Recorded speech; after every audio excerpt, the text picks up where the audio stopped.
Price allot. கலந்து கொண்ட எல்லாருக்கும் நன்றி. நாம இன்றைக்கு பார்க்க போகிற பகுதி மத்தேயு 2ஆம் அதிகாரத்தை பார்க்க இருக்கிறோம். நாம இன்றைக்கு ஒரு அ ம் கிறிஸ்துமஸ் செய்திய நாம கவனிப்போமாக. மத்தேயு 2ஆம் அதிகாரத்தில ஞானிகள் எப்படியாக அம் வெளிப்பட்டு அம் இயேசுவை காண வந்தாங்க. இயேசுவை எப்படியாக தொழுது கொண்டாங்க. அதன் மூலமாக பழைய ஏற்பாட்டு காலத்தில நடந்த சம்பவத்தையும், அத்தோடு கூட அ லூக்கா எழுதின அதிகாரத்திலே பார்க்கும்போது, அம் ய ஷெப்பர்ட்ஸ் அப்படி சொல்லுகிற அவர்கள் வெளிப்பட்டு, அப்படியாக இயேசுவை கண்டதையும் குறித்து நம்ம இன்றைக்கு கம்பேர் பண்ணி பார்க்க போகிறோம். எப்படியாக லூக்கா அதிகாரத்தில் சொல்லப்பட்ட காரியமும், மத்தேயு அதிகாரத்தில் சொல்லப்பட்ட காரியமும் கூட எப்படி ஒன்றாக இணைகிறது என்று சொல்லியும், அம் மற்றுமாக ஏரோது எப்படியாக எகிப்தில் இருக்க பார்வோனோடு இணையாக காணப்பட்டான் என்பதை குறித்து பார்க்கலாம். நான் இப்போ உங்களுக்கு ஸ்க்ரீன ஷேர் பண்றேன். அப்போ உங்களுக்கு புரிந்து கொள்வதற்கு எளிதாக இருக்கும். நாம இன்றைக்கு பார்க்க போகிற பகுதி ஞானிகளால் தேடப்பட்ட ஞானமுள்ள ராஜா. Praise the Lord. ஞானிகளால் தேடப்பட்ட ஞானமுள்ள ராஜா என்பதை பார்க்கலாம். மத்தேயு 2ஆம் அதிகாரத்தை நாம இன்றைக்கு தியானிக்க இருக்கிறோம். ஞானமுள்ள ஞானியினால் தேடப்பட்ட ஞானமுள்ள ராஜா. The wise king sought by wise men. Matthew chapter 2. அதற்கு எடுத்துக்கொண்ட திறவுகோல் வசனம் மத்தேயு 2ஆம் அதிகாரம் 1ஆம் வசனம். மேத்யூ 2:1. யூதருக்கு ராஜாவாக பிறந்திருக்கிறவர் எங்கே? கிழக்கிலே அவருடைய நட்சத்திரத்தைக் கண்டு அவரை பணிந்து கொள்ள வந்தோம் என்றார்கள். இதுதான் திறவுகோல வசனம் வைத்து நாம் தியானிக்க வருகிறோம். முதலாவது இயேசுவை தொழுது கொள்ளும்படியாக வந்தவர்கள் யார் என்று சொல்லி பார்க்கும்போது, வேதத்தை அறிந்த வேத பாரகர்களோ, அம் ஞானிகளோ அல்ல. பார்க்கும்போது உலக பிரகாரமாக ஞானிகளாக இவங்க இருக்கிறாங்க.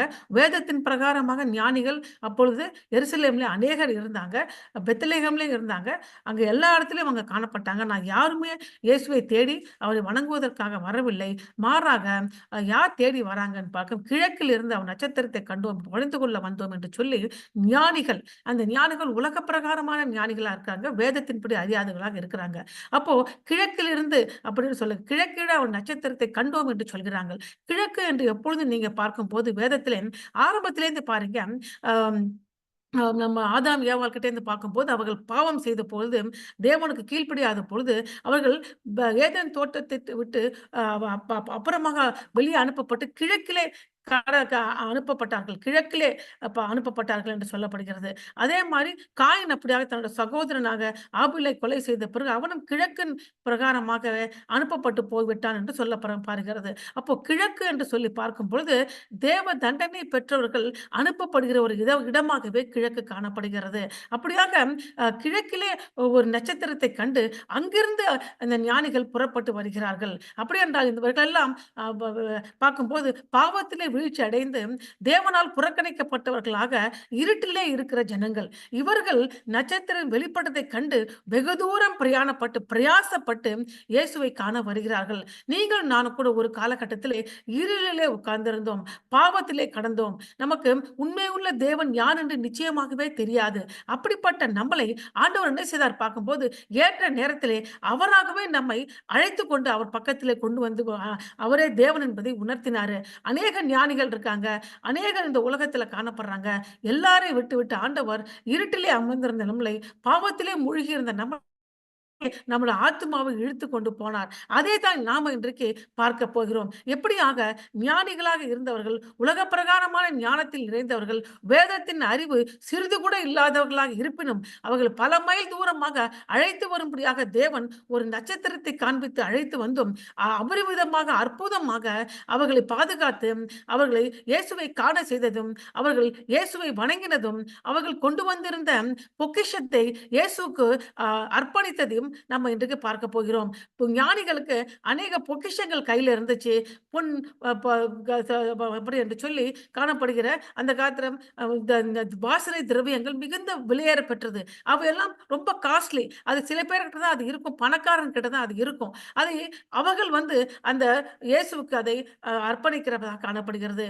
ஆனால் இயேசுவான நம்மகிட்ட என்ன சொல்றார்ன்னா, உலக பிரகாரமாக இருக்கிற அந்த பொக்கிஷங்களை எல்லாம் விட்டுவிட்டு இயேசுவை தேட வேண்டும் என்று சொல்றாங்க. அப்படியாக நீங்களும் நாங்களும் என்ன செய்தோம்? இயேசுவை வந்த பிறகு உலகத்தின் பொக்கிஷங்களை நான் நிராகரித்து விட்டு பரம பொக்கிஷமாக இயேசுவை நாம் ஏற்றுக்கொண்டோம். இதைத்தான் நம்ம எப்படியாக ஞானிகள் நம்மோடு ஒத்துப் போகிறார்கள் என்பதை பார்க்க இருக்கிறோம். ஞானிகளுக்கு ஞானம், உலக ஞானம் இருந்தது. வேத ஞானம் இல்லை. நமக்கு வேத ஞானம் இல்லாதவர்கள் காணப்பட்டார்கள். இன்றைக்கு தேவனண்டையிலே நாம நம்முடைய பொக்கிஷமாகிய நம்முடைய ஆத்துமாவை அவருக்கு சமர்ப்பித்திருக்கிறோம். நம்முடைய பொக்கிஷமாகிய நம்முடைய தாளந்துகளை அவருக்கு அவருக்கு சமர்ப்பித்திருக்கிறோம். நம்ம பொக்கிஷமாக நம்ம நேரத்தை அவருக்கு செலவிட்டு அவர் பாதத்தில் சமர்ப்பித்திருக்கிறோம். எப்படி ஞானிகள் வந்து 3 காரியங்களை இயேசுவின் பாதத்திலே வைத்தார்களோ, அப்புறம் நாமும் கூட நம் இயேசு அண்டையிலே அதை பாதத்திலே வைத்திருக்கிறோம். அதே தான் நாம் இன்றைக்கு தியானிக்க இருக்கிறோம். இங்க பாரும்போது ஞானிகளால் தேடப்பட்ட ஞானமுள்ள ராஜா என்று 2ஆம் அதிகாரத்திலே மத்தேயு 2ஆம் அதிகாரத்திலே காணப்படுகிறது.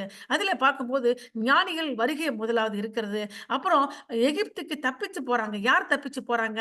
பார்க்கும்போது யோசேப்பு தன்னுடைய பிள்ளையை இயேசுவையும் மரியாதையும் அழைத்துக் கொண்டு எகிப்துக்கு தப்பித்து போறாங்க. 3வது பெத்லகேமிலே நடந்த படுகொலையை பார்க்கிறோம். இறுதியாக என்ன நடக்கிறது? மறுபடியுமாக இயேசுவும் அவருடைய பெற்றோரும் தன்னுடைய அ ப ப ப ப தன்னுடைய வளர்ந்த ஊராகிய நாசரேத்துக்கு திரும்பி விடுகிறார்கள். இதைத்தான் நம்ம மத்தேயு 2ஆம் அதிகாரத்தில பார்க்கிறோம். முதலாவது ஞானிகளால் தேடப்பட்ட ஞானமுள்ள ராஜா என்று சொல்லி பார்க்கும்போது 4 காரியத்தை அதில பார்க்கிறோம்.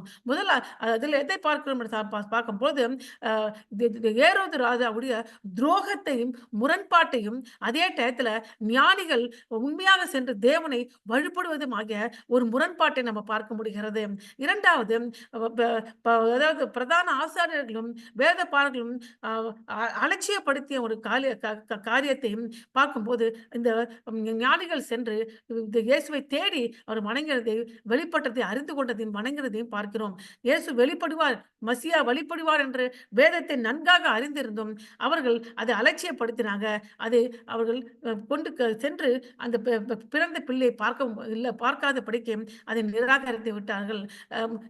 3வது என்ன சொல்லி பார்க்கும்போது, எந்த நேரத்திலும் ஞானிகளை வழிநடத்தல அந்த நட்சத்திரம் பிள்ளையை காண உதவி செய்தது. அதே டயத்துல எந்த டயத்திலும் தேவன் தனக்கு கொடுக்கப்பட்ட காரியத்தை நிறைவேற்றுகிற யோசேப்புடைய கீழ்ப்படிதலை இங்கு பார்க்க முடியுது. நாம எவ்வளவுக்கு எவ்வளவு ஆண்டவருக்கு கீழ்ப்படுகிறோமோ, அவ்வளவுக்கு அவ்வளவு தான் ஆண்டவன் நமக்கு வெளிப்பாட்டை கொடுப்பார் என்பது யோசேப்பின் வாழ்க்கையில பார்க்கிறோம். முதலாவது தன் மனைவியை சேர்த்துக்கொள்வதற்கு பயந்த யோசேப்பு தேவதூதன் வெளிப்பட்டு மரியாளிடம் பிறந்திருப்பது பரிசுத்தாவினால் உண்டானது, அவனை இணைத்துக் கொள்ளுகிறது பொழுது உடனாக இணைத்துக் கொண்டது போல ஒவ்வொரு டயத்திலும் தேவன் அவனை வரப்போகிற பிரச்சனையை கொடுத்து தரிசனத்தின் சொப்பனத்திலே தூதர்களை கொண்டு எச்சரிக்கும் பொழுதெல்லாம் அந்த காரியத்தை கீழ்ப்படுகிறார். இப்படிதான் நீங்கள் நாங்களும் நம்ம எப்பொழுதெல்லாம் இயேசுவுக்கு கீழ்ப்படுகிறோமோ அப்பொழுதெல்லாம் நமக்கு பிரச்சனை வராதுன்னு சொல்ல, பிரச்சனைகள் நிச்சயமாக வரலாம். வரும்பொழுது டயத்துல ஆண்டவர் நிச்சயமாக வேத வசனத்தை கொண்டும் பரிசுத்த ஆவி நமக்கு கண்டித்து உணர்த்துவார், பாதையை காட்டுவாரு. அதிலிருந்து தப்பித்துக் கொள்ளும் போக்கை நமக்கு உண்டாக்குவராக இருக்கிறாரு. அப்போ அம் இங்கே பார்க்கும்பொழுது, ஏரோது ராஜா அப்படியாக அந்த பிள்ளையை கொலை செய்த எத்தனித்ததையும், அ எ மட்டுமல்லாமல் பெத்லெகேமிலே இருக்கிற 2 வயதுக்கு மேற்பட்ட பிள்ளைகளை கொலை செய்ததும் எதற்கு இணையாக இருக்கிறது? ஏரோது எகிப்திலே அம் அது பார்வோன் எகிப்திலே இஸ்ரவேல் ஜனங்களை ப ப பிறந்த ஆண் பிள்ளைகளை கொலை செய்ததும், அதிலே மோசே தப்பித்ததற்கும் இணையாக இருக்கிறது. மோசே இங்க இயேசுவானவர் 2வது மோசேவாகும். மோசேக்கு மேற்பட்டவராக இங்கு காணப்படுறாங்க. அநேக டயத்துல மத்திய அதிகாரத்துல மோசேயோடு அம் இணைத்து இயேசுவை காண்பிப்பது இப்ப குறிப்பிட்டு காண்பிக்க முடிகிறது. அம் அதே நம்ம வருகிற காரியத்தில் நம்ம பார்க்கலாம். முதல்ல இங்க பார்க்கும்போது இந்த மத்திய அதிகாரத்துல எதை மையப்படுத்துகிறார் ஞானிகள் வருகையிலே எதை மையப்படுத்துகிறார் என்றால், ஞானிகளுக்கு அறிவிக்கப்பட போது இயேசுவை அவர்கள் கண்டதுதான். அதற்கு முன்பாகவே ஏரோது ராஜாவுக்கு மீகா அதிகாரம் 2ஆம் அதிகாரத்துல இயேசு கிறிஸ்துவோட பிறப்பின் இடமும் அவனுக்கு அறிமுகப்படுத்துவதுதான் இது முக்கியமான வெளிப்பாட்டாக இருக்கிறது. அப்போ இங்க மத்தேயு 2ஆம் அதிகாரத்துல 12 வசனத்துல ஞானிகள் வருகை இருக்கிறது. அவங்க கேள்வியும் கேட்கிறாங்க. அதுக்கப்புறம் ஏரோது அதற்கு பதில் கொடுக்கிறாரு. அதுக்கப்புறம் அத ஏரோதுக்கு வேதத்தின் முன்னறிவிப்பு அறிவிக்கப்படுகிறது. ஏரோது ஏமாற்று சதியை செய்கிறான். 5வது பெத்லெகேமில் போய் ஞானிகள் சென்றடைகிறாங்க. ஆனால் ஞானிகள் புறப்பட்டு மறுபடியுமாக அவங்க சொந்த ஊருக்கே போயிடுறாங்க. ஸோ ஞானிகள் வராங்க. ஆனா சொந்த ஊருக்கே போயிடுறாங்க. இடையே நடந்த காரியங்கள் அநேக காரியங்களாக காணப்படுகிறது.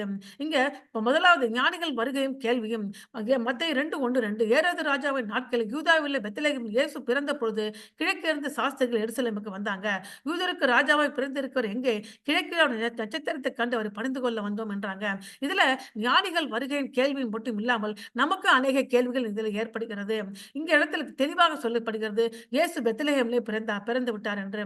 இயேசு பெத்லெகேமில் பிறந்தார் என்பதற்கு கொடுக்கப்பட்ட வேத வாக்கியம் ம ம ம ம மீகா 2ஆம் அதிகாரம் 1ஆம் வசனத்திலே அது கொடுக்கப்பட்ட மீ மீ மீகா 5ஆம் அதிகாரம் 2ஆம் வசனத்திலே அதை குறித்து கொடுக்கப்பட்டிருக்கிறது. அதை கூட நம்ம இங்க பார்க்க போகிறோம். இந்த இடத்துல உம் உம் ஏ ஏ- ஏரோது ராஜாவின் நாட்களில் அப்படின்னு சொல்லுகிறது. அப்போ ஏரோது என்பவன் தன் ராஜாவாக இருக்கிறான். ஏரோது என்பவன் தி கிரேட் ஹெரோட் அப்படின்னு அழைக்கிறாங்க. ஏரோது ராஜாவுக்கும் அம், இப்பொழுது பிறந்திருக்க யூதாவின் ராஜாவாகிய இயேசுவுக்கும் அநேக வேறுபாடுகள் உண்டு. ஏரோது ராஜா தன்னுடைய ஜனங்களை கொடுமையாக ஆட்சி செய்கிறவனாக இருந்தான். தனக்கு மேல ராஜாவாக யாரும் வந்துவிடக்கூடாது என்று சொல்லி தன்னுடைய சொந்த பிள்ளைகளையும் கொலை செய்கிறவனாக இருந்தான். அவன் கொலை செய்தவர்கள் எண்ணிக்கை மிக மிக அதிகமாக இருக்கிறது. தற்போது இந்த தருணத்திலே ஏரோது ராஜா மிகுந்த வயது சென்றவராக காணப்படுறாரு. தனக்கு அப்புறம் யார் இந்த ராஜ்யத்தை எடுத்துக்கொண்டு விடுவார்களோ என்று பயந்து எல்லாரும் சந்தேகப்படுகிறவனாகவும் டிமென்ஷியா என்கிற ஒரு மனநோயாளியாகவும் இங்கு காணப்பட்டு கொண்டிருக்கிறான். அதனால அவன் சாவதற்கு கிட்டத்தட்ட 4 நாட்களுக்கு முன்பாக தன்னுடைய பெரிய மகனையே கொலை செய்து விடுகிறான். திருமணம் செய்து கொண்ட தன்னுடைய மனைவியோட தகப்பனையும் கொலை செய்கிறான். யாரையெல்லாம் பார்க்கிறாங்களோ அவரையெல்லாம் கொலை செய்கிறவனாக இருக்கிறான். இது மாத்திரமல்லாமல் தான் மரித்த பிறகு தான் கொடுங்கோல் ஆட்சி செய்ததுனால ஜனங்கள்லாம் சந்தோஷப்படுவாங்க. தான் செத்தது சந்தோஷப்படக்கூடாது. அவர்கள் அழ வேண்டும். அப்படின்னா என்ன செய்ய வேண்டும்? நான் சாகிற தருவாயிலே எருசலேம்ல இருக்கிற அநேக ஞானிகள் எல்லாம் அரண்மனைக்கு கொண்டு வந்து அவங்க சாப்பாடு கொடுத்து உட்கார வை. நான் செத்து போனது தெரிஞ்ச உடனே அவங்க எல்லாம் கொலை செய்து விடு. அப்பொழுது அதை பார்த்தவர்கள் ஐயோ ஞானிகள்லாம் செத்து போயிட்டாங்களேன்னு அன்னைக்கு அழுவாங்க. நான் மரிச்சதை நினைச்சு சந்தோஷப்பட மாட்டார்கள் என்று சொல்லி அந்த காரியத்தை தன் செத்த பிறகு கூட அநேகரை அதே நாளிலே கொலை செய்கிற ஒரு பயங்கரமான ராஜாவாக இருக்கிறான் ஏரோது ராஜா. ஆனா அதற்கு மாறாக இயேசு என்கிற ராஜா நம்ம இந்த உலகத்திலே பிறந்து தன்னுடைய ஜீவனை நமக்காக கொடுக்கிறாரு. நம் பாவத்தில் இருந்த ஜனங்களை விடுதலை செய்யும்படியாக இந்த உலகத்துக்கு வராரு. எவ்வளவு ஒரு வேறுபட்ட ஒரு காரியமாக இருக்கிறது. ஏரோது யூதா குலத்தை சேர்ந்தவன் அல்ல. அவன் இதுமேயன் அப்படி ஏசா பரம்பரையை சேர்ந்தவன். ஆனா கூட அவன் ரோமர் ராஜாவினாலே ரோம அகஸ்டஸ் என்கிற ராஜாவினாலே அவன் இஸ்ரவேல் முழுமைக்காக ராஜாவாக நியமிக்கப்படுறாரு. அவ்வளவு ஒரு ட்ரிக் செய்து ராஜாவை வந்துடுறான். அதனால யூதா எருசலேம்லையும் இஸ்ரவேலில் இருக்கிற யூதர்கள் எல்லாருமே ஏரோதுராவை வெறுத்தாங்க. எங்களுக்கு ஏரோது ராஜா வேண்டாம். அவன் யூதன் அல்ல. அவன் ஏசா வம்சத்தை சார்ந்த இதுமேயன் அப்படின்னு அவன் வெறுத்தாங்க. அதனால அவர்களை சமாதானப்படுத்தும்படியாக ஏரோது ஆலயத்தை புதுப்பித்தான். அந்த ஆலயத்தை தான் நம்ம புதிய ஏற்பாட்டில் பார்க்கலாம். இயேசு சென்று பார்த்த ஆலயமும் அதுவா தான் இருக்கிறது. எருசலேம் இருக்கிற ஆலயம். அவன் பல முறை அவன் நடித்தவனாக இருந்தாலும் அவனுடைய கொடுமையான செயல் ஜனங்கள் அவனை அதிகமாக வெறுப்பவராக இருக்கிறாங்க. அப்படிப்பட்டவர்களை இங்க நம்ம பார்க்க முடிகிறது. அடுத்தது கிழக்கில் இருந்து நட்சத்திரத்தை காண பணிந்து கொள்ள வந்தோம் என்று யார் சாஸ்திரிகள் சொல்றாங்க. அடுத்த கேள்வி சாஸ்திரிகள் யார் என்பதை பார்க்க வேண்டியதாக இருக்கிறது. சாஸ்திரிகள் என்பது என்ன சொல்றாங்க? 2 விதமாக கருத்துக்களை சொல்றாங்க. முதலாவது அவர்கள் பெர்ஷிய தேசத்தை சேர்ந்த அதாவது ஆசாரியர்கள் என்று சொல்லப்படுறாங்க. பெர்ஷிய தேசத்தின் ராஜாக்களை இந்த ஆசாரியர்கள் தான் அபிஷேகம் பண்ணி ராஜாவாக நியமிப்பாங்க. அப்படி அவர்களாக இருக்கலாம் என்று சொல்றாங்க. இரண்டாவது பாபிலோனிலே காணப்படுகிற ஜோதிடர்கள் அப்படி என்று சொல்றாங்க. இதுல யாரா கூட இருக்கலாம். இவை 2 தேசங்களுமே கிழக்கு எருசலேமுக்கு கிழக்கில் இருப்பதனால கிழக்கிலிருந்து இவர்கள் வந்தார்கள் என்று கணிக்கிறாங்க. இந்த ஜோதிடர்கள் இந்த ஞானிகள் இயற்கை பற்றும் வானத்திலே இருக்கிற நட்சத்திரங்களையும் பற்றியும் மருத்துவத்தை பற்றியும் அறிந்த வல்லுநர்களாக இருக்கிறாங்க.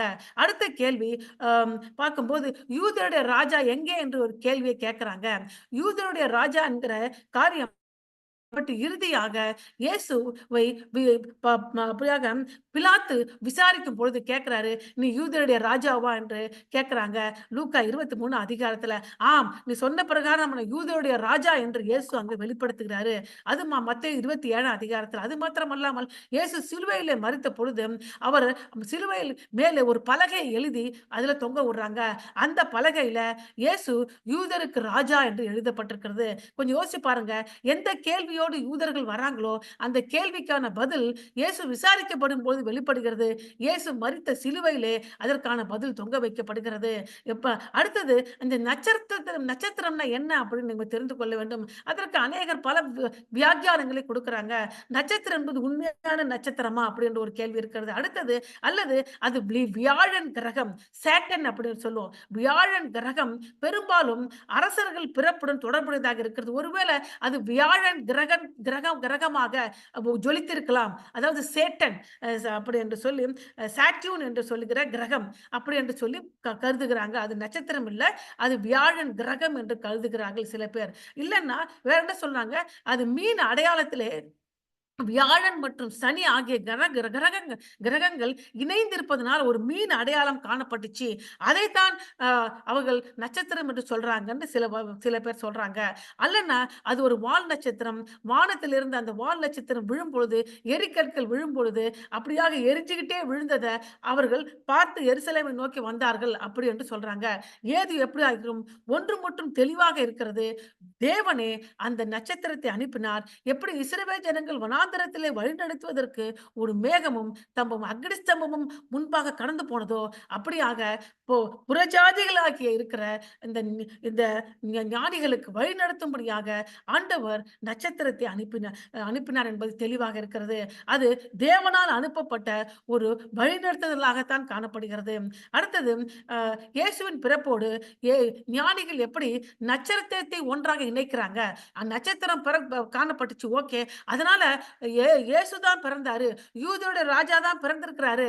அப்படி என்று ஞானிகள் எப்படி இணைத்துக் கொண்டார்கள்? அப்படின்னு அடுத்த கேள்வி வருகிறது. அப்போ நம்ம பழைய ஏற்பாட்டில பார்க்கும் பொழுது இஸ்ரவேல் ஜனங்கள் முக்கியமாக யூதா ஜனங்கள் பாபிலோனுக்கு சிறைப்பட்டு கொண்டு போகப்பட்டாங்க. அப்போ அந்த இடத்துல பார்க்கும்போது பாபிலோன்ல கூட பார்க்கும்போது ஞானிகளுக்கு தலைவனாக தாவீது தானியேல் இருந்தான் என்று சொல்லப்படுகிறது. தானியேல் ஞானிகளுக்கெல்லாம் தலைவனாக ராஜா அவனை நியமித்தார். ஏன்னா அவன் ஞானமாக இருந்தது. அப்போ அந்த சிறைப்பட்டு கொண்டு போனப்பட்ட ஜனங்கள் என்னாகமம் 24ஆம் அதிகாரத்திலே பாலாம் என்கிற ஒரு அந்நிய தீர்க்கதரிசி வெளிப்பட்டு இப்படியாக யூதா குலத்தில் ராஜா பிறப்பார். அப்பொழுது நட்சத்திரம் உதிக்கும். அந்த நட்சத்திரமே யூதா குலத்தின் ராஜா பிறப்பதற்கு அடையாளம் என்று சொன்ன அந்த காரியம் அவர்களுக்கு அறிவிக்கப்பட்டிருக்கலாம். அப்படி என்றும் வேத வல்லுநர்கள் சொல்றாங்க. அது தெரிஞ்சதால்தான் நட்சத்திரம் கிழக்கிலே உதித்தவுடன் என்னாகமம் 24ஆம் அதிகாரத்திலே 17ஆம் வசனத்திலே சொல்லப்பட்ட பிரகாரமாக அந்த உதிச்ச நட்சத்திரம் யூதாவின் ராஜாவின் பிறப்பை குறிப்பிடுகிறது என்று சொல்லி அதை காணும்படியாக வெகு தொலைவில் இருந்து வேத ஞானிகள் புறப்பட்டு வந்திருக்கலாம் என்று கருதுகிறார்கள். இவையெல்லாம் அநேக கேள்விக்கு கொடுக்கப்படுகிற பதிலாக இருக்கிறது. அடுத்தது ஏரோது கிட்ட அவங்களுக்கு என்ன பதில் சொல்றாரு? ஏதர் ராஜா அதை கேட்ட பொழுது அப்போ ஞானிகள் எருசலேமுக்கு தான் வர்றாங்க. நீங்க கேட்கலாம், ஏன் எருசலேமுக்கு வர்றாங்க? அவர்கள் நட்சத்திரம் எருசலேமுக்கு கொண்டு வந்துச்சா? அப்படி என்றால் இல்லை. அவர்கள் நட்சத்திரத்தை கண்டார்கள். வேத தங்களுக்கு யூதர்களால் வெளிப்படுத்தப்பட்ட என்னாகமம் 24 அதிகாரம் 17ஆம் வசனத்தை நினைவு கூர்ந்தார்கள். அதனால யூதா தேசத்துக்கு தீர்மானித்தார்கள். ராஜா என்பவர் எருசலேமின் தலைநகர்ல யூதா தேசத்தின் தலைநகர்ல தான் இருப்பார் என்பது உணர்ந்து கொண்டாங்க. ராஜா எப்போ தலைநகர் தான் இருப்பாங்க. யூதா தேசத்தின் தலைநகரமாக எருசலேம் இருப்பதனால உடனடியாக எருசலேமுக்கு பிரயாணப்பட்டு வந்துட்டாங்க. அவங்களுடைய பிரயாணம் கிட்டத்தட்ட ஒரு 3லிருந்து 4 மாதங்கள் நிச்சயமாக ஆயிருக்கலாம். வெகு தொலைவில் இருந்து வருகிறாங்க. எருசலேமுக்கு வந்துட்டாங்க. எருசலேமுக்கு வந்து அந்த இடத்துல அநேகர் கிட்ட கேள்வியை கேட்கிறாங்க. அந்த செய்தி ஏரோதுக்கு அறிவிக்கப்படுகிறது. முன்பாக வயது மூப்புல இருக்கிறாரு. டிமென்ஷியா என்ற வியாதி இருக்கிறது. தன்னுடைய தன்னுடைய அரசாட்சியை யாராவது புடுங்கிட்டு போயிடுவாங்கன்னு எப்போதும் பயந்துகிட்டே இருக்கிறான். தன்னுடைய பிள்ளைகளை யாராவது அரசரா வைக்க வேண்டும் என்று தீர்மானிச்சுக்கிட்டே இருக்கான். அந்த டயத்துல இந்த செய்தியை கேட்டவுடன் உடனடியாக ஜனங்கள் போய் ஏரோது கிட்ட சொல்றாங்க. அவன் அப்பொழுது ஏரோது ராஜா அதை கேட்டபோது அவனோடு எருசலேம் நகரத்தார் அனைவரும் கலங்கினார்கள். ஏன் ஏரோது ராஜா கலங்கலாம்? ஏன் எருசலேம் நகரத்தால் கலங்க வேண்டும் என்று சொல்லி பார்க்கும்போது ஏரோது ராஜா மிகவும் கொடுமையான ஒரு ராஜா. யாராவது தன்னுடைய அரசாட்சியை பிடுங்கிக் கொள்ள வரணும்னு நினைச்சாலே மிகப்பெரிய கொலை செய்வான். மிகப்பெரிய கிளர்ச்சியை ஏற்பட்டு மிகுந்த பயங்கரமான செயலை செய்து ஜனங்களையும் கொலை செய்வான். யார் ராஜாவா வரப்பான்னு நினைச்சா அவங்களையும் கொலை செய்து விடுவான். மிகுந்த கொடூரமானவனாக இருப்பான். அதனால அவங்களும் சேர்ந்து பயப்படுறாங்க.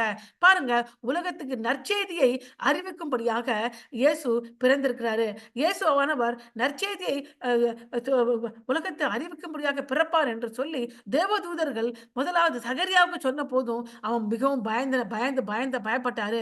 அப்படியாக தேவதூதன் மரியாளுக்கு வெளிப்பட்ட பொழுதும் மிகவும் பயந்தாங்க. ஆனா இங்க பார்க்கும் பொழுது ஏரோது பயப்படுறான். எருசலேம் இருக்க ஜனங்கள் எல்லாம் கலங்கினதாக சொல்லப்படுகிறது. ஆனா இந்த செய்தி முத ஏதாவது நம்ம ஷெப்பர்ட்ஸுக்கெல்லாம் அறிவிக்கப்பட்ட போது, மேய்ப்பர்களுக்கு அறிவிக்கப்பட்ட போது, முதலாவது அவங்க கூட தூதர்களை பார்த்து கணங்கினாங்க. அவங்கள பார்த்து பயப்படாதிருங்க. உலகத்திற்கு நற்செய்தி அறிவிக்க வந்திருக்கோம். இன்றைக்கு உங்களுக்கு தாவீதின் ஊரிலே இயேசு என்றும், இரட்சகர் என்றும், மெசியா என்றும், கர்த்தர் என்பவர் பிறந்திருக்கிறார் என்று அறிவிக்கிறாங்க. ஸோ அவருடைய அறிவிப்பு ஒரு ஜனங்களுக்கு கலக்கமா இருக்கிறது. ஒரு மறுபட்ட ஜனங்களுக்கு சந்தோஷத்தை விளைவிப்பதாக இருக்கிறது. அப்போ பிரதான ஆசிரியர் ஜனத்தின் வேதபாரகர் எல்லாரும் கூடி வர செய்து, கிறிஸ்துவானவர் எங்கே பிறப்பார் அவரிடத்தில் விசாரித்தார்கள். முதலாவது ஏரோதுக்கு தெரிய வேண்டியது எங்கே என்கிற இடம் தெரிய வேண்டும். அப்போ நன்றாக அறிவார். இவங்க அ வேதபாரகர்கள், வேத வல்லுனர்களுக்கு மட்டுமே வேதம் நன்றாக தெரியும். இவர்கள் தான் வேதத்தை பிரதி எடுக்கிறவங்க, வேதத்தை படிச்ச வல்லுனர்கள். இவர்கள கூப்பிட்டு கேட்டா, எந்த இடத்துல பிறந்திருக்கான்னு நிச்சயமா தெரியும். ஏன்னா வந்திருக்கிறவங்களுக்கு எருசலேமுக்கு வந்துட்டாங்க. அப்போ ஆனா எங்க பிறந்திருக்கான்னு தெரியல என்று அறிவதற்கு வேத வல்லுனர்களை கூப்பிடுறாங்க. வேத வல்லுனர்கள் பார்க்கும்போது, இங்கே காணப்படுகிற வேத பாரகர்கள், பிரதான ஆசாரியர்கள், மூப்பர்கள் ஆகிய இவர்கள் மூவரும் இங்க அம் ஏரோது ராஜாவுக்கு எங்கே இயேசு பிறப்பார் என்று அறிவிப்பது மாத்திரமல்லாமல், இங்கே இயேசு பிறந்த இடத்தை அறிந்தும், மெசியா பிறக்கிற இடத்தை அறிந்தும், அவர் அங்க தான் பிறந்திருக்கார் என்று காண்பதற்கு கொஞ்சம் கூட பார்க்காம அலட்சியப்பட்டது மாத்திரமல்லாமல், இயேசுவை மரண தண்டைக்கு உட்படுத்துவதற்கும் இந்த 3 ஜனங்கள் அநேக இடத்துல பிரயாச்சித்தாங்க. அவர்கள் தான் இயேசுவில் மரண தண்டனை பெறுவதற்கு முக்கிய காரணமாக கூட காணப்பட்டார்கள். மத்தேயு 16 அதிகாரத்துல, 20 அதிகாரத்துல, 21 அதிகாரத்துல, 26 அதிகாரத்துல வாசிக்கும்போது, இந்த மூவரும் இயேசுவுடைய மரண தண்டனைக்கு காரணத்துக்கு மிகுந்த காரணமா காணப்படுறாங்க. ம இப்போ பார்க்கும்போது இன்னும் இயேசு பிறந்து ஒரு 3 வருஷத்துக்கு 4 வருஷத்துக்குள்ளாகவே ஏரோது ராஜா மரித்து விடுவான். ஆனா இந்த வேத பாரகர்களும், இந்த பரிசேயர்களும் மரிக்க போறதில்ல. அவர்கள் இயேசுவின் பிறப்பு எப்படி, எங்கே, எந்த இடத்தில் பிறப்பார் என்று ஏரோதுக்கு அறிவித்தார்களோ, அவர்களே இயேசுவின் மரண தண்டனை கொடுப்பதற்கும் காரணமாக அமைய போறாங்க. எவ்வளவு பெரிய ஒரு பயங்கரமான ஒரு காரியம் பாருங்க. வேதத்தை அறிந்தவர்கள், வேதத்தை புரிந்தவர்கள், வேதத்தை படித்தவர்கள், வேதத்தை மாத்துமே நாள் ஒன்றுக்கு தியானிக்கிற ஜனங்கள் இயேசுவின் பிறப்பை குறித்தும், மெசியாவோட பிறப்பை குறித்தும் அறிந்து கொண்டா கூட அவரை போய் பணிந்து கொள்ள ஆசைப்படல. அது மாத்திரமல்லாமல் அவரை மரண தண்டனை ஆக்கினைப்படுத்துவதற்கும் தயாரா இருக்கிறாங்க. அப்படித்தான் இப்ப நீங்க பார்க்கும்பொழுது, இயேசுவை அறிந்திருக்கிறேன், இயேசுவுக்கு ஊழியம் பண்றேன், நான் வேதத்தை வாசிச்சிருக்கேன் என்று சொல்கிற அநேக கிறிஸ்துவர்களும், ஊழியர்களும் அவர்கள் செய்கிற காரியங்கள் பார்க்கும்போது கிறிஸ்துவத்தையே இகழ்ச்சி செய்வதாக இருக்கிறது. அவர்கள் நடத்தையும், அவருடைய வாழ்க்கையும், அவருடைய ஊழியமும், அவருடைய வேதத்துக்கு புறம்பாக எல்லாரும் கேலி செய்கிறதாகவும், இயேசு கிட்ட வருவதற்கே ஜனங்கள் பயப்படுவது நிலைமைக்கும் அவர்கள் கொண்டு வந்து கொண்டிருக்கிறார்கள். அவர்கள் இப்படிப்பட்ட வேத பாரகராகவும், பரிசேயர்களாகவும், சதுசேயர்களாகவும், மூப்பர்கள் எப்படியெல்லாம் இயேசுவுக்கு விரோதமாக செயல்பட்டு இயேசுவை கொலை செய்வதற்கு கருவியாக இருந்தார்களோ, இவர்களும் கிறிஸ்துவத்துக்கு பரப்புவதற்கு எதிராக சாத்தானால் பயன்படுத்துகிற கருவிகளாக காணப்படுறாங்க. அடுத்தது வேதத்தின் முன்னறிவிப்பு. மத்தேயு 2 அதிகாரம் 5, 6. அதற்கு அவர்கள், அதாவது வேத பாரகர்களும், வேத வல்லுனர்களும் என்ன சொல்றாங்க ராஜா கிட்ட, யூதேயாவிலே பெத்லகேமிலே பிறப்பார் அப்படின்னு சொல்றாங்க. இப்ப இடத்த சொல்லிட்டாங்க. அதெல்லாம் எனில் யூதேயா தேசத்தில் உள்ள பெத்லகேமே, யூதாவின் பிரபுக்களில் நீ சிறியதல்ல. என் ஜனமாகிய இஸ்ரவேலை ஆளும் பிரபு உன்னிடத்திலிருந்து புறப்படுவார் என்று தீர்க்க தரிசனால் எழுதப்பட்டிருக்கிறது என்றாங்க. எந்த தீர்க்க தரிசனத்தில் எழுதப்பட்டிருக்கிறது? மீக அதிகாரம் 5 அதிகாரம் 2 வசனத்திலே இந்த வசனம் குறிப்பிடப்பட்டிருக்கிறது. அவர்கள் வேத வல்லுனர்கள். இவங்க என்ன பண்ணுவாங்க? அவங்க வேலையே என்ன அப்படின்னா, அநேக இடத்துல ஜெப ஆலயங்கள் அநேக இடத்தில் நிறுவப்பட்டதுனால, எல்லா ஜெப ஆலயத்திற்கும் அந்த பழைய ஏற்பாட்டை எழுதி அனுப்பணும். அப்பதான் அவங்க வியாக்கியானம் பண்ண முடியும். அதை எடுத்து படிக்க முடியும். அதனால எத்தனை வேத ஜெப ஆலயங்கள் இருக்கோ, அத்தனை இடத்திற்கும் கையால இந்த வேதத்தை எழுதி அனுப்புறாங்க. அந்த காலத்துல ஜெராக்ஸ் மிஷின் கிடையாது. கையால தான் எழுதணும். அப்போ எத்தனை முறை அவங்க எழுதியிருப்பாங்க. எத்தனை முறை எழுதியிருந்தா அவங்க மண்டையில மனப்பாடம் ஆயிருக்கும். அதனால உடனடியாக பதில சொல்றாங்க. தேடல, யோசிக்கல, இமிடியேட்டாக அவ்வளவு மனப்பாடமாக வேதம் அவங்களுக்கு தெரியுது. மூளையில அறிவு இருக்கு. இருதயத்தில விசுவாசிக்கிற விசுவாசம் இல்லை. இதைத்தான் நம்ம அநேக இடத்துல பார்க்கணும். நான் பைபிள வாசிச்சிருக்கேன். பைபிளுக்கு நான் காலேஜ்ல படிச்சிருக்கிறேன். பைபிள படிப்புல நான் எக்ஸாம் எழுதி டிகிரி வாங்கியிருக்கிறேன். நான் அப்படின்ட்டு அநேகர் இப்ப வந்துகிட்டு இருக்கிறாங்க. எல்லாமே மூளை அறிவோடு ஞானத்தோட இருக்காங்க கூட, அதை தன்னோட வாழ்க்கையில பயன்படுத்துகிறார்களோ, அதுக்கு கீழ்ப்படுகிறவர்களாகவோ நடப்பதற்கு யாரும் தயாராகவே இல்ல. இதத்தான் இங்கேயும் பார்க்க முடியும். அவங்க என்ன சொல்றாங்க, பெத்லகேம் என்ற ஊர்ல அம் அ அப்போ அந்த காலகட்டத்தில பெத்லகேம்ங்கிற ஒரு நகரம், சிறிய நகரம். எல்லாரும் கற்பமாக நினைச்சாங்க. பெத்லகேம் என்றால் the bread of the house of bread என்று சொல்கிறோம். அற்பமான தேசம் தான் அது. யார்ப்பா அத கண்டுக்க ஆனா பெத்லகேம் நீ அற்பமான தேசமா இருக்கலாம். ஆனாலும் இங்க உன்கிட்டேருந்து இந்த உலகத்தை, இந்த தேசத்தை ஆளுகிற பிரபு புறப்படுவாரு. அப்படிங்கிறது மீகா 2 அதிகாரம் 5ஆம் வசனத்தில குறிப்பிடுறாங்க. அதை இங்கு சொல்றாங்க. அது மாத்திரமல்லாமல் 2 சாமுவேல் 5ஆம் அதிகாரம் 2ஆம் வசனத்தையும் இங்க குறிப்பிடுறாங்க. ஏன் அப்படி குறிப்பிடுறாங்கன்னு சொல்லி பார்க்கும்போது, 2 சாமுவேல் 5ஆம் அதிகாரம் 2ஆம் வசனத்தில நீங்க பார்க்கும்போது, தாவீது ராஜாவாக ஏற்படுத்தும்படியாக 10 கோத்திரத்தார் அங்க தான் இப்ப தான் வராங்க. முன்பாகவே தாவீது யூதா கோத்திரத்துக்கும் ராஜாவாக அபிஷேகம் பண்ணப்பட்டாரு. 7 வருடம் யூதா கோத்திரத்துக்கு மாத்திரம் ராஜாவா இருக்கிறாரு. 10 கோத்திரத்தால் தாவீது ராஜாவாக ஏற்றுக்கொள்ளவில்லை. 7 வருடத்துக்கு அப்புறம் அவர்கள் வந்து, நீங்களும் எங்களை வந்து ஆட்சி செய்யுங்க. ஏனென்றால் உங்களைப் பத்தி குடுக்கப்பட்டிருக்கிறது. எப்படி என்று சொல்லி சவுல் இருக்கும் பொழுதே, சவுல் அல்ல, நீர் தான் எங்களை மேய்ப்பனைப் போல நடத்திக்கிட்டு போவீங்க என்பது எங்களுக்கு விளக்கப்பட்டிருக்கு. அதனால எங்களை மேய்ப்பனைப் போல நீங்க நடத்திக்கிட்டு போங்க. நீங்களே எங்களுக்கு ராஜாவாக இருங்க. அப்படி என்பதை சொல்வதற்கு 2 சாமுவேல் 5ஆம் அதிகாரம் 2ஆம் வசனத்தில் இடம்பெறுகிற வசனத்தை இங்கு சொல்றாங்க. அப்படி என்றால் ஒரு தாவீது ராஜா இஸ்ரவேல் ஜனங்களை மேய்ப்பனாக வழிநடத்தினது போல தாவீதின் வம்சத்திலே பிறக்கப் போகிற மெசியா உண்மை உள்ள ஜனங்களை, இஸ்ரவேல் ஜனங்களை மாத்திரமல்லாமல் உலக ஜனங்களை எல்லாம் வழிநடத்துகிற ஒரு பிரதான மேய்ப்பனாய் இருப்பார் என்பதை கூட வெளிப்படுத்தும்படியாக இந்த இடத்துல 2 வசனத்தை கோடிட்டு காட்டுறாங்க. முதல் வசனம் மீகா 5ஆம் அதிகாரம் 2ஆம் வசனம், 2வது வசனம் 2 சாமுவேல் 5ஆம் அதிகாரம் 2ஆம் வசனம். இந்த எல்லா இடத்திலும் பார்க்கும் பொழுது இயேசுவோட பிறப்பை குறித்து சொல்லப்பட்டிருக்கிறது. முதலாவது மீகா 5ஆம் அதிகாரம் 2ஆம் வசனத்துல எந்த இடத்துல பிறப்பார் என்று சொல்லியும், 2 சாமுவேல் 5ஆம் அதிகாரம் 2ஆம் வசனத்துல பிறந்தவர் எப்படி இஸ்ரவேல் ஜனங்களை வழிநடத்துவார் என்பதை குறித்தும் சொல்லப்பட்டிருக்கிறது. இது எல்லாம் இந்த வேத வல்லுனர்கள் கோர்த்து ப யார்கிட்ட சொல்றாங்க? ஏரோது ராஜா கிட்ட அத அறிவிக்கிறாங்க. அப்போ அம் இது மாத்திரம் அல்லாமல் நீங்க பார்க்கும்பொழுது, இந்த அ இயேசுவே தன்னுடைய ஜனங்களை உண்மையாக வழிநடத்துகிற மேய்ப்பரா இருக்கிறார். அதனால இயேசு சொன்னாரு, "நானே நல்ல மேய்ப்பன்" என்று சொல்லி மத்தேயு 9ஆம் அதிகாரத்துல சொன்னார். அதே டயத்துல நல்ல மேய்ப்பன் இல்லாத திருடர்களும், கொள்ளைக்காரர்களும் கூட வெளிப்படுவார்கள். அவர்கள் உங்களை அழிப்பார்கள். உங்களை வழிநடத்துகிறேன் என்று சொல்லி பிரச்சனை வரும்போது உங்களை அ பிரச்சனைக்குள்ளாக தள்ளி விடுவார்கள். எப்படி என்றால், ஒரு கல்ல அம் ஒரு ம ப ப பார்க்கும்போது மேய்ப்பன் என்ன பண்ணுவான், ஆடுகளை மேய்ப்பான். சிங்கம், புலி ஏதாவது கடிக்க வந்துச்சுன்னா, தனக்கு ஆபத்து வந்துருமே சொல்லிட்டு, அந்த ஆடுகளை விட்டுட்டு ஓடி போயிடுவான். ஆனா, நான் உங்களுக்கு நல்ல மேய்ப்பன். நான் உங்களை வழி நடத்துவேன். உங்களுக்கு பராமரிப்பேன். உங்களுக்காக என் ஜீவனை கொடுப்பேன். நல்ல மேய்ப்பன் தன் ஆடுகளுக்காக ஜீவனை கொடுப்பேன்.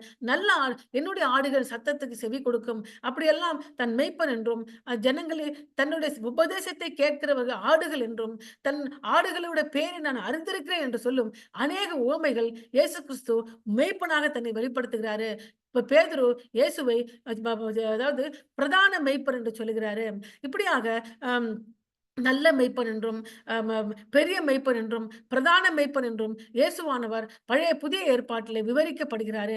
அதே டயத்துல பழைய ஏற்பாட்டிலும் மேய்ப்பனாக அநேக இடத்திலே எசேக்கியேல் எழுதின அதிகாரத்திலும் ஒரு சிறந்த மேய்ப்பன் வெளிப்படுறாங்க. அப்போ ஒரு நல்ல மேய்ப்பன் வெளிப்பட்டானா, ஒரு கள்ள மேய்ப்பனும் இருப்பான். இந்த இடத்துல கள்ள மேய்ப்பனாக இருந்து ஜனங்களை, யூத ஜனங்களையும் ராஜாவாக வழிநடத்துவது யாரு? ஏரோது ராஜா. அதைத்தான் இங்க வெளிப்படுத்துறாங்க. ஆனால் நல்ல மேய்ப்பனாக இருந்து தன்னுடைய ஜீவனையே இந்த உலகத்துக்கு கொடுக்கும்படியாக வெளிப்பட்டவர் கர்த்தராகிய இயேசு கிறிஸ்து. அதைத்தான் மத்தேயு 9ஆம் அதிகாரம் 35, 36வது வசனத்திலே இடம்பெறுகிறது. அடுத்தது நம்ம பார்க்கும்போது, அ எல்லாமே நீங்க பார்க்கும் இந்த சம்பவங்கள் வேதத்தில இருக்க அநேக காரியத்தையும் அது கோடிட்டு முன்னிட்டு காட்டுவதாக இருக்கிறது. அடுத்தது ஏரோதின் ஏமாற்று சதி பார்க்க போகிறோம். ஏரோது மிகவும் ஏமாற்றுகிறவனாகவும், சதி செய்கிறவனாகவும் இருக்கிறான். ஏன்னு சொல்லி பார்க்கும்போது, ஏரோதுடைய தகப்பன் எ அதாவது யூதேயா தேசத்துக்கு மாத்திரமே அதிபதியாக ரோம ராஜ்யம் வச்சிருந்துச்சு. ஆனா, அவருடைய அப்பா மரிச்ச பிறகு, இப்ப வெளிப்பட்ட ஏரோது அந்த ரோம ராஜ்யத்தை தன் வசப்படுத்தி, அவர்கள் எல்லாம் சதி திட்டம் பண்ணி, அவங்க நல்லவன் மாரி நடிச்சு, அந்த அகஸ்டஸ் என்கிற ரோம ரோம பேரரசர் இஸ்ரவேல் முழுமைக்கும் ஏரோது தான் ராஜா என்று நியமித்து விட்டார். இஸ்ரவேல் 5 பகுதியாய் நி நி நி பிரிக்கப்படுகிறது. அதோடு கூட இதுமேயாங்கிற தேசத்துக்கும் கிட்டத்தட்ட முழுமையான அந்த பகுதி முழுவதுக்கும் ராஜாவாக வருகிற அளவுக்கு சதித்திட்டம் செய்கிறவன். அதனுடைய பதவியை தன் தற்காத்துக் கொள்வதற்கு யாரை கொலை செய்யவும் அவன் தயங்கவே மாட்டான். யாரையும் நம்ப மாட்டான். சொந்த பிள்ளைகள் அனைவரையும் கொலை செய்து சதி செய்கிறவனாக இருக்கான். அப்படிப்பட்டவன் இப்பொழுது சதி செய்ய ஆரம்பிக்கிறான். ஏனென்றால் யூதருக்கு ராஜா வந்திருக்கிறாரு. நான் யூதன் அல்ல. ஆனால் எகிப்து ரோம ராஜ்யத்தை நல்லபடியாக ஏமாற்றி நான் இப்ப ராஜாவா மாறிட்டேன். நான் அதாவது யூத முறைப்படி என்ன நான் மாட்டிக்கிட்டேன். அவன் என்ன சொல்றான்? நான் யூதனாகவே மாறிட்டேன். நான் உங்களுடைய மதத்துக்கே மதம் மாற்றிக்கொண்டேன் என்று சொல்லுகிறான். ஆனால் வெளியரங்கமாக மதம் மாற்றினான் ஒழிய உள்ளரங்கத்திலே மிகுந்த மோசமானவனாகவே இருக்கிறான். அந்த காலத்துல அநேகர் யூத மதத்தை தழுவுவாங்க. அவங்க புரோஸ்டிலைட்டிஸ் அப்படி என்று நாம சொல்லுவோம். அவங்க எல்லாம் வேற வேற வேற இடத்துல வேற குலத்துல பிறந்திருப்பாங்க. அவங்க எல்லாம் நான் யூத குலத்துக்கு மாறணும்னா அதற்கு சில வழிமுறைகள் உண்டு. அதன்படியாக மாறி விடுவார்கள். அப்படியாக மாறினவன் தான் இவன். அவன் ஆனா வெளியரங்கமாக யூத குலத்தை சேர்ந்தவனாக இருந்தாலும் உள்ளரங்கமாக மிகுந்த மோசமுடையவனாக இருக்கான். இப்போ சதித்திட்டம் பண்ணுகிறான். என்ன சதித்திட்டம் பண்ண? அப்போது ஏரோது சாஸ்திரிகளை ரகசியமாக அழைத்து நட்சத்திரம் காணப்பட்ட காலத்தை குறித்து அவரிடத்தில் திட்டமாக விசாரித்தான். அப்படி என்றால் நட்சத்திரம் காணப்பட்ட காலத்திற்கும் இவர்கள் வந்து சேர்ந்த காலத்திற்கும் நிறைய கொஞ்ச காலம் இருக்கிறது. அப்படி என்றால் அவர்கள் பிரயாணப்பட்டு வருவதற்கு கிட்டத்தட்ட ஒரு 5, 6 மாதம் ஆகிறது. அதனால எந்த கேட்கிறார் இப்போ? நேரத்த கேட்கிறார். முதல்ல அ இடத்த கேட்டாரு. எந்த இடத்துல பிறப்பார் என்று. இப்போ டைம கேட்கிறார். முதல்ல பிளேஸ், அப்புறம் டைம். டைம கேட்ட பிறகு இப்போ இங்க நீங்க பார்க்கும்போது இயேசுவுக்கு கிட்டத்தட்ட இப்போ 2 வயது ஆகிவிட்டது. பிறந்த இயேசு அல்ல அவரு. கிட்டத்தட்ட இயேசுவுக்கு எத்தனை வயசு? 2 வயதாகி இருக்கிறது.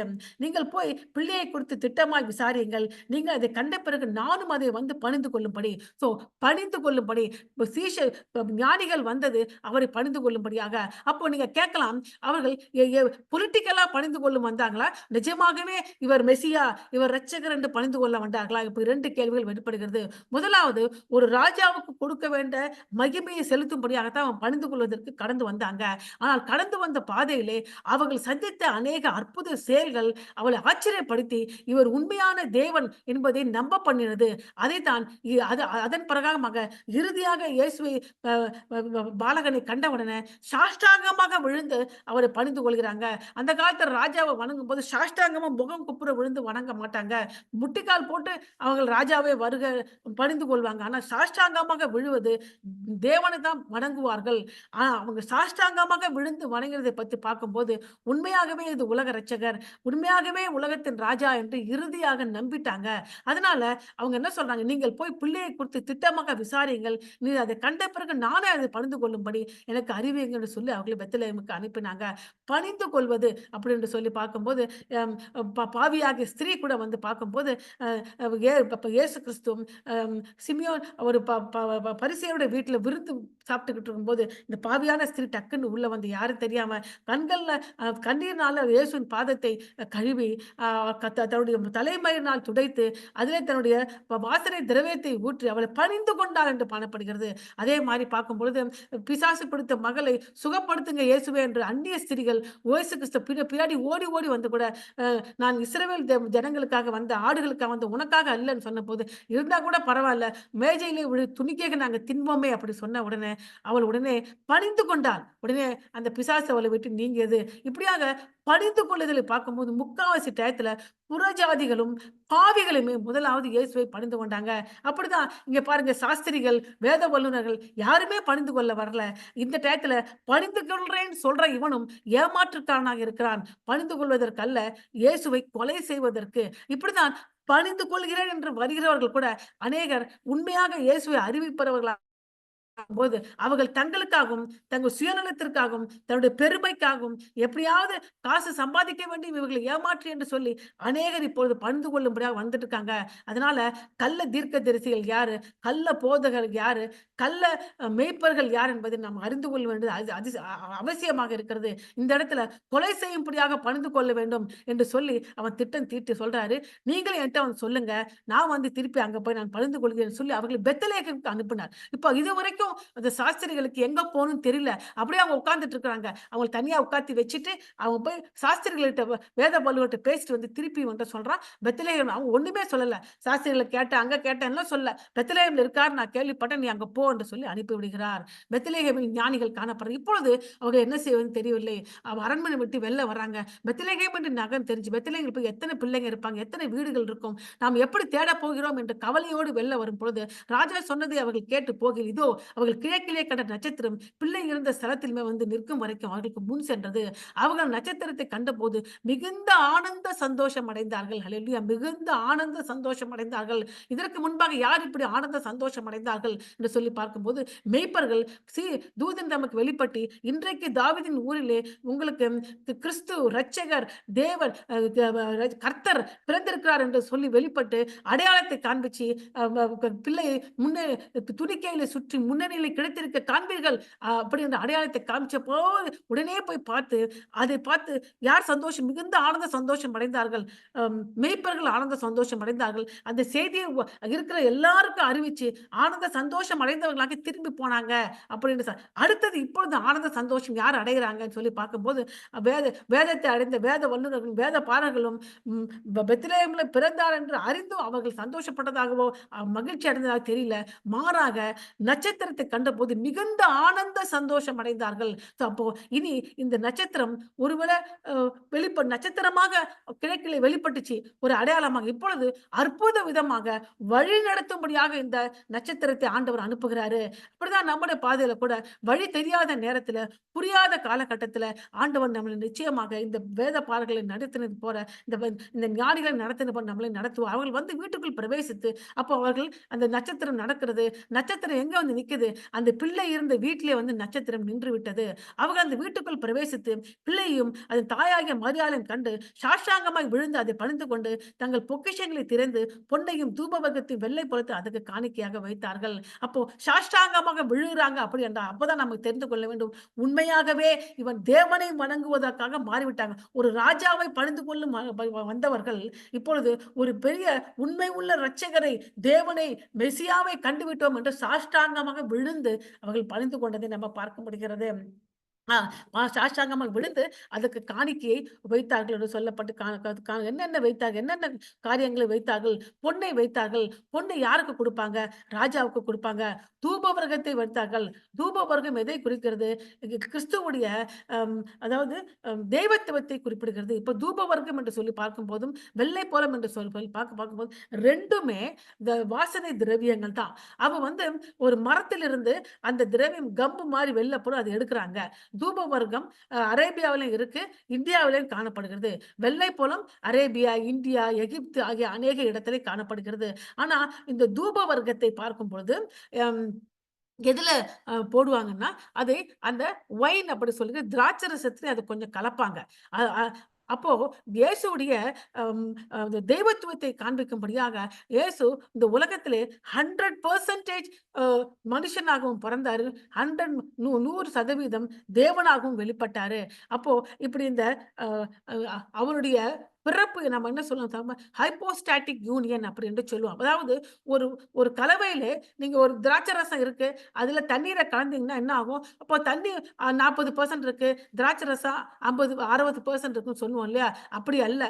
எவ்வளவு கலந்தாலும் இதுவும் 100% அதுவும் 100% தான் இருக்கும். அதைத்தான் நம்ம ஹைப்போஸ்டாட்டிக் யூனியன் சொல்றோம். 100% தேவனா இருந்தார். 100% மனுஷனா இருந்தார்.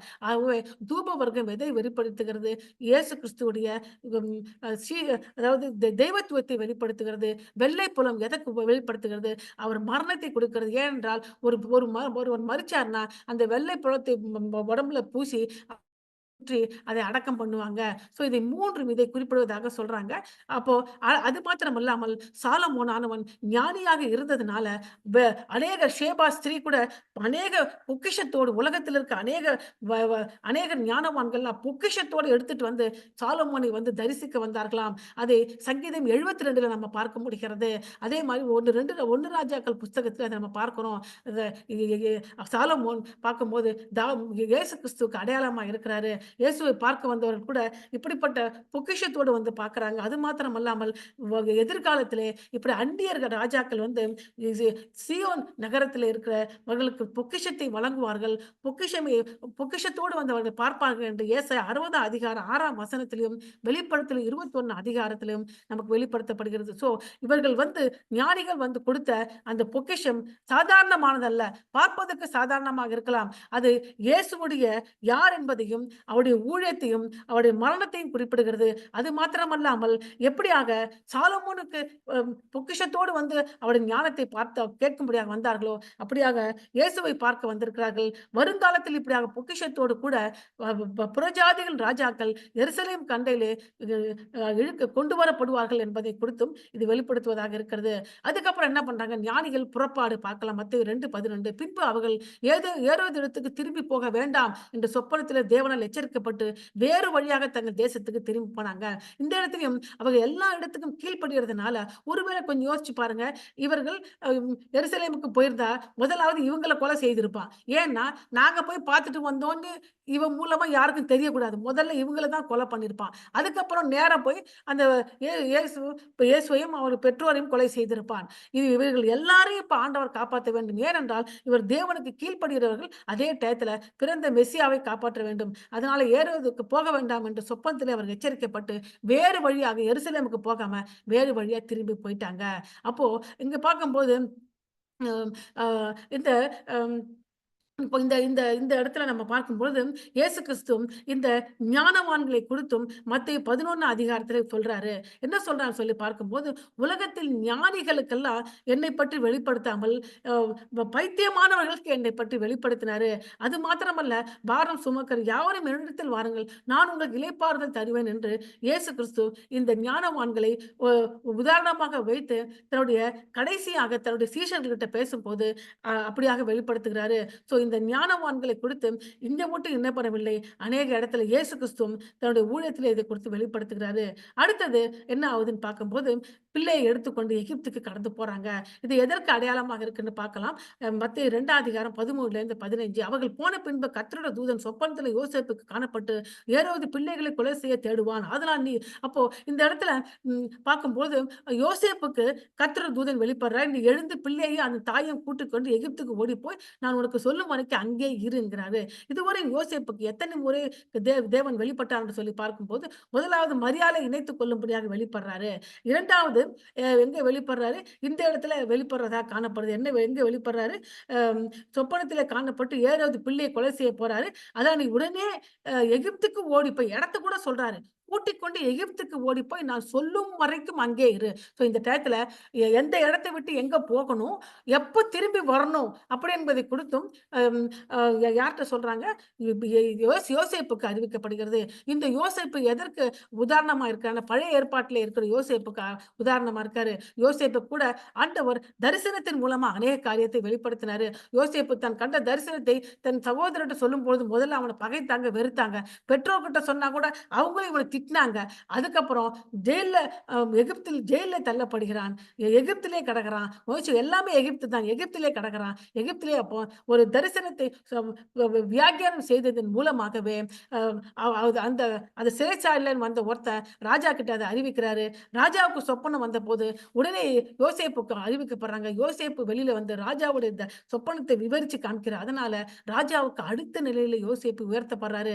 அந்த யோசேப்பு புதிய ஏற்பாட்டிலே இயேசுவின் தகப்பனாக யோசேப்புக்கு அடையாளமா இருக்காரு. எல்லா இடத்திலும் தேவன் சொப்பனத்தின் மூலமாக, தரிசனத்தின் மூலமாக தூதனை கொண்டு யோசேப்பை இடத்துக்கு கொண்டு போறத பார்க்க முடிகிறது. அவன் எழுந்து இரவிலே பிள்ளையும் அவன் தாயும் கூட்டிக் கொண்டு எகிப்துக்கு புறப்பட்டு போய் ஏரோதின் மரணப்பந்து அங்கே இருந்தான். எகிப்திலிருந்து என்னுடைய குமாரனை வரவழைத்தேன் என்று தீர்க்கதரிசியின் மூலமா கர்த்தரால் உரைக்கப்பட்டது நிறைவேறும்படி இப்படி நடந்தது. அப்போ எகிப்திலிருந்து இப்படி சொல்லி பார்க்கும்போது இந்த இடத்துல ஒரு உவமையை சொல்லி காமிக்கிறாங்க. என்ன உவமை என்றால் இயேசு இஸ்ரவேல் ஜனத்தோடு ஒப்பிடப்படுறாங்க. முதலாவது இயேசு இஸ்ரவேல் ஜனங்கள் எப்படி ஒப்பிடப்படுறாங்க என்று பார்க்கலாம். எப்படியாக அதாவது இஸ்ரவேல் ஜனங்கள் எகிப்திலே இருந்தாங்க. அவர்கள் வழிநடத்தி அவர்களை விடுவித்து அவர்கள எகிப்திலேருந்து அழைத்துக் கொண்டு வந்தது போல, இப்பொழுது அம் எ எ எ என்னுடைய குமாரனாகிய மெசியாவை காப்பாற்றும்படியாக நான் எகிப்துக்கு கொண்டு போறேன். எகிப்திலேருந்து அவனை பத்திரமா கூட்டி வந்து உங்களை உங்களை இரட்சிப்புக்குள்ளாக நடத்துவான் என்பதை நிறைவேற்றும்படியாக அப்படி என்றால் இது எங்கே இந்த வசனம் இருக்கிறது? ஓசியா 11 அதிகாரம் 1வது வசனத்திலே இந்த ஓசியா தீர்க்கதரிசி இதை சொல்றாரு. அதையே இங்க மத்தேயு குறிப்பிட்டு என்ன சொல்றாரு? இப்பொழுது ஆச்சரிய விதமாக அ பார்க்கும்போது அ எகிப்து எகிப்துக்கு என் பிள்ளைய நான் அனுப்புறேன். அவனை உயிர் காப்பாற்றும்படியாக. அங்கிருந்து நிச்சயமாக வெளியில கொண்டு வருவேன். கொண்டு வந்து உங்களை வ வ டெலிவரன்ஸ் குடுத்து ரட்சிப்பின் குடுத்து வழிநடத்தும். எப்படின்னா, நீங்க எகிப்திலே விடுதலையாகி ரட்சிக்கப்பட்டு அந்த கஷ்டத்திலிருந்து வெளியே வந்தது போல எகிப்திலிருந்து வரப்போகிற என்னுடைய மகன் உங்களை இரட்சிப்புக்குள்ளாக நடத்துவான் என்பதை இங்கு மத்தேயு சொல்றாரு. அடுத்தது பார்க்கும்போது பெத்லகேமிலே படுகொலை நடக்கிறது. அப்போது ஏரோது தன் சாஸ்திரிகளால் வஞ்சிக்கப்பட்டதைக் கண்டு ஏரோது அவங்க வெயிட் பண்ணி பார்க்குறான். வரவே இல்ல. அப்புறம் கொஞ்ச நாளுக்கு அப்புறம் தெரிஞ்சுச்சு அவங்க ஓடி போயிட்டாங்கன்னு. அவனே வஞ்சிக்கப்பட்டான். அவன் தான் எல்லாரையும் வஞ்சிப்பான். இந்த டயத்துல அவனே வஞ்சிக்கப்படும்படியாக ஆண்டவர் செய்தார். அப்படிதான் அநேகர் நாம வஞ்சிச்சுக்கிட்டே இருக்கோம் ஜனங்க. ஒரு நாள் அந்த யாரெல்லாம் வஞ்சித்தாங்களோ அவர்களே மிக பயங்கரமாக வஞ்சிக்கப்படுவார்கள். மிகுந்த கோபம் அடைந்து ஆட்களை அனுப்பி தான் சாஸ்திரத்தில் திட்டமாய் விசாரித்த காலத்தின்படியே பெத்லகேமில் சகல எல்லைகளும் 2 வயதுக்குட்பட்ட எல்லா பிள்ளைகளும் கொலை செய்தான். 2 வயதுக்கு உட்பட்ட. அப்போ கேட்ட கேள்வியின்படியாக இப்போ வந்த உங்க நட்சத்திரத்தின் அடிப்படையிலும் பிறந்த இடத்தின் அடிப்படையிலும் காலகட்டத்தின் அடிப்படையிலும் இந்த டயத்துல இயேசு உயிரோடு இருந்ததுன்னா அது 2 வயசுக்குள்ள தான் இருப்பார் என்பதை கணிக்கிறாங்க. கணிச்சு 2 வயதுக்கு உட்பட்ட பெத்லகேமுக்கு எல்லாம் கொலை செய்கிறார்கள். ஏன்னா அவங்க நினைச்சாங்க பெத்லகேம் தான் இருப்பாங்க.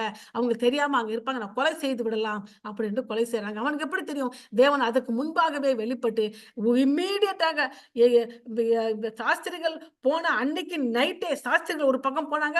அடுத்த நாள் காலம்பற எந்திச்சு யோசேப்பு, மரியாளையும் பிள்ளைய கூட்டுக்கிட்டு எப்போ எகிப்துக்கு போயிட்டாரு. எல்லாம் பாதுகாக்கப்பட்டுட்டாங்க. இப்பொழுது அனுப்பிச்சு கொலை செய்யறதுக்கு ரெடி ஆகுறான். பிள்ளை புலம்பு அ எல்லா ஆண் பிள்ளைகளையும் கொலை செய்தான். புலம்பலும் அழுகையும் மிகுந்த துக்கம் கொண்டாடலும் ஆகிய கூக்குரல் ராமாவிலே கேட்கப்பட்டது. ராகேல் தன் பிள்ளைகளுக்காக அழுது அவை இல்லாதபடியால் ஆறுதல் அடைகிறாள் என்று சொல்லப்படுறாங்க. எரேமியா தீர்க்க தரிசனம் உரைக்கப்பட்டது அப்போது நிறைவேறிற்று. எல்லா தீர்க்க தரிசன வசனங்களும் இதிலே நிறைவேறுவதை பார்க்கும் முதலாவது மீகா 5ஆம் அதிகாரம் 2ஆம் வசனம், 2 சாமுவேல் 5ஆம் அதிகாரம் 2ஆம் வசனம், இயேசு கிறிஸ்துவின் பிறப்பு காரியத்தையும், இயேசு கிறிஸ்து எப்படி மெய்ப்பனாக இப்ப இஸ்ரவேல் ஜனங்கள் நடத்துவார் என்பதை குறித்தும், முதலாவது ஏரோதுக்கு சாஸ்திரிகளாலும் வேதமார்களும் சொல்லப்பட்டது. இப்பொழுது மத்தேயு தீர்க்கதரிசி சொல்றாரு, அங்க ஒரே அழுகையா இருக்கு. யார் அழுவுறாங்க? பெத்லெகேம்ல பிள்ளை பெற்று தன்னோட பிள்ளைகள் 2 வயதுக்குள்ளாக யாரெல்லாம் இருக்கா அவங்க பெற்றோர் எல்லாம் அழுவாங்க. அந்த பிள்ளைகள் எல்லாம் கொலை செய்யப்படுவாங்க. அப்படி இந்த டயத்துல நடப்பது எதற்கு உதாரணமாக இருக்கிறது? எதற்கு ம் அ ஒ ஒ ஒ ஒப்பிட்டு பார்க்கப்படுகிறது அப்படி என்று சொல்லி பார்க்கும்போது, இஸ்ரவேல் ஜனங்கள் பெத்லெகேமுக்கு முக்கியமாக யூதர்கள் பெத்லெகேமுக்கு சிறைப்பட்டு அழைத்துக் கொண்டு போறாங்க. போ போ போனாங்க பழைய ஏற்பாட்டுல. கிறிஸ்துவுக்கு முன் 586 பிசில அவங்க சிறைப்பட்டு கொண்டு போகப்படுறாங்க. சிறைப்பட்டு கொண்டு போகும்பொழுது, அவங்க சிறையாக பாபிலோன் அழைச்சுக்கிட்டு போகுது. அப்போ ரமா அப்படின்ற இடத்துல கொஞ்சம் உட்கார வைக்கிறாங்க. அதுக்கப்புறம் அங்கேருந்து இன்னும் கொஞ்சம் நடத்திட்டு போறதுக்கு உட்கார வைக்கிறாங்க. அந்த இடத்துல இவங்கெல்லாம் அழுதுகிட்டே இருக்கிறாங்க. ஆனா ரமா அப்படி என்ற இடத்துல பார்க்கும்போது, ராகேல் அப்படி என்ற அ அ யாருடைய யாக்கோபுடைய 2வது மனைவி அடக்கம் செய்யப்பட்டிருக்கிறாங்க. அந்த இடத்துல எரேமியா தீர்க்கதரிசி என்ன சொல்றாருன்னா, ஒரு உவமையாக சொல்றாரு. அங்க அடக்கம் செய்யப்பட்டிருக்கிற ராகேல், "ஐயையோ!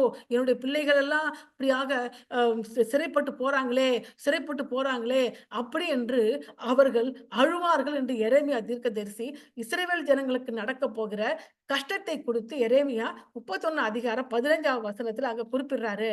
அதையே மத்தேயு இங்க குறிப்பிட்டு, எப்படியாக ராகேல், "ஐயோ! என்னுடைய பிள்ளைகள் எல்லாம் சிறைப்பட்டு போய்ட்டாங்களே! இனி தேசமே இருக்காது" என்று அழுதார்களோ, அப்படியாக பெத்லெகேமிலே தன்னுடைய பிள்ளைகள்லாம் செத்து போயிடுச்சே! அப்படி என்று நீங்க அழுவுறீங்க. நீங்க அழ வேண்டாம். ஏனென்றால், நிச்சயமாக இந்த ஏரோதிலிருந்து தப்பிச்சு, உயிர் தப்பி போன மெசியா மறுபடியுமாக திரும்பி வந்து உங்களை எல்லாம் இரட்சிப்புக்குள்ளாக நடத்துவார். அதனால அழாதீங்க. அப்படி என்பதைத்தான் எரேமியா 31:15 இங்கு மேற்கோள் எதற்கெல்லாம் உவமையாக சொல்றாங்க பாருங்க.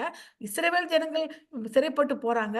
ஆனா நிச்சயமா அவங்க திரும்பி வருவாங்க அப்படின்னு எரேமியா சொல்வது போல, இந்த இடத்துல பெத்லெகேம் இருக்க பெண்கள், தாய்மார்கள் அழுவுறீங்க. நீங்க அழுறது உண்மைதான். ஆனா உங்களுடைய அழுகை மாற்றப்படும். நிச்சயமாக ஏரோதிலிருந்து தப்பிச்சு எகிப்துக்கு போன என்னுடைய மெசியா, என்னுடைய மகன் நிச்சயமாக வந்து உங்களை வழிநடத்துவார் என்பதை நிறைவேற்றுதலாக இருக்கிறது. அதுக்கப்புறம் என்ன ஆச்சு? ஏரோது இறந்த பின்பு, அப்போ இன்னும் 2 வருஷத்துக்குள்ளாக ஏரோது மரிச்சு போகிறாரு. யோசிச்சு பாருங்க. மாம்சமானவன் தான். எத்தனை எத்தனை கொடூரமான காரியங்களை செய்தான். ஆனா அவன் மரிச்சு போனாரு. கர்த்தருடைய தூதன் எகிப்திலே யோசேப்புக்கு சொப்பனத்தில் காணப்பட்டார். இப்பொழுது 3வது முறையாக யோசேப்புக்கு காணப்படுறாரு. எகிப்தில காணப்பட்டு, "நீ எழுந்து பிள்ளையையும் அதை தாயை கூட்டுக்கு நீ இஸ்ரவேல் தேசத்துக்கு போ. பிள்ளையின் பிராணனை வாங்க தடை அவர்கள் இறந்து போனார்கள்." அப்போ யாரெல்லாம் மாம்சமானவர்கள் இயேசு நியமித்தது, தேவன் நியமித்தது நித்தியமானது. மனுஷன் இன்னைக்கு இருப்பான், நாளைக்கு செத்து போயிடுவான். அவனுடைய சதி ஆலோசனை அத்தோட அழிஞ்சு போயிடும். அவன் எவ்வளவு தான் முயற்சி செய்தாலும், ஒரு நாளைக்கு அவன் நிச்சயமாக மரித்துத்தான் போவான். அது அது அப்படி என்பதை இங்க வெளிப்படுத்தாங்க. அவன் இறந்து போய்ட்டான். இப்பொழுது நீ கூட்டிக்கிட்டு போ அப்படிங்கிறாங்க. அவன் எழுந்து பிள்ளையும் தாயையும் கூட்டிக் கொண்டு இஸ்ரவேல் தேசத்துக்கு வந்தான். இப்ப இஸ்ரவேலுக்கு வர்றான். ஆனா ஆகிலும் அர்க்கேலாயு தன் தகப்பனாக ஏரோதின் பட்டணத்துக்கு வந்து யூதேயாவிலே அரசாளுகிறதை கேள்விப்பட்டான். அப்போ அவன் நினைச்ச மாரியே ஏரோது நினைச்ச மாரியே தன்னுடைய 4 பிள்ளைகளுக்கும் என்ன பண்றாரு? அந்த தேசத்தை இஸ்ரவேல் தேசத்தை முழுமையாக 4ஆக பிரிச்சு 4 பங்கா ஆட்சி செய்யும்படியாக அவங்க கையில குடுத்துட்டு தான் அவன் செத்து போறான். அவன் அவன் நினைச்சது நடந்துருச்சு. எனக்கு அப்புறம் என் பிள்ளைங்க தான் ஆட்சி செய்யணும்னு நினைக்கிறான். அதுல ஒரு பிள்ளை அர்க்கேலேயு மிகுந்த மோசமானவன். அப்பாவோட மோசமானவன். அவன் என்ன நினைக்கிறான்? எங்க அப்பா நான் 4 சகோதரருக்கு இந்த இஸ்ரவேல பிரிச்சு குடுத்துட்டாங்க. நான் என்ன பண்றேன், எங்க அப்பா மாரி பயங்கரமா கான்ஸ்பிரசி பண்ணி, சதித்திட்டம் பண்ணி, இவங்கள எல்லாரும் கொலை செய்துட்டு, நான் தான் இந்த எல்லா இஸ்ரவேலுக்கு ராஜாவாகணும்னு சொல்லி திட்டம் போட்டுக்கிட்டு, மிகுந்த கொடூரமான காரியம் அப்ப செஞ்சுட்டு இருக்கிறான். அதனால அவன் என்ன சொல்றாங்க, ஐய்யயோ! நாம இப்ப எங்க யூதேயா தேசத்துக்கு போகணும். ஏன்னா, யூதேயா தேசத்தை ஆட்சி செய்றவன் தான் ஏரோதுடைய மகனாக அர்க்கேயு. அதனால அங்கே போக பயந்தான். அப்பொழுது சொப்பனத்தில் தேவனை திருப்பி 4வது முறையாக சொப்பனத்தில் தேவனால் எச்சரிக்கப்பட்டு கலிலேயா நாட்டின் புறத்திலே இருக்க விலகி போய் நாசரேத் என்னும் ஊரிலே வந்து வாசம் பண்ணினான். இப்போ அவங்க என்ன நினைச்சிருக்காங்க?